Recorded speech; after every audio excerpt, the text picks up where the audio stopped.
I spent a couple years in a domestic violence shelter, and I had the opportunity to interview the women there, and I learned a lot by working there. And I wanted to record their life stories and present them not as victims, but as survivors.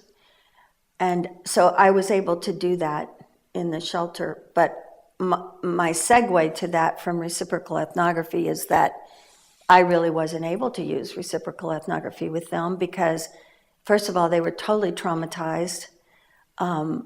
Percentage-wise, a lot of them go back to their abusive homes, and they had no time or interest in reading what I was writing.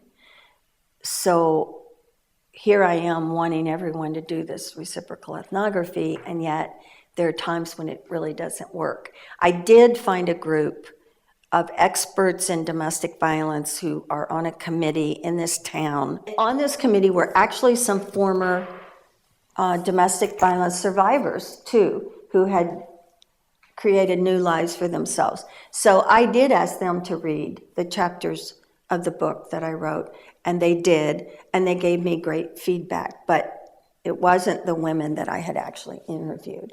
So I would be the first to say that there are limits about when you can do reciprocal ethnography, but it's now in textbooks, and people are, when they talk about methodologies, they include it. So at least I have contributed to that conversation.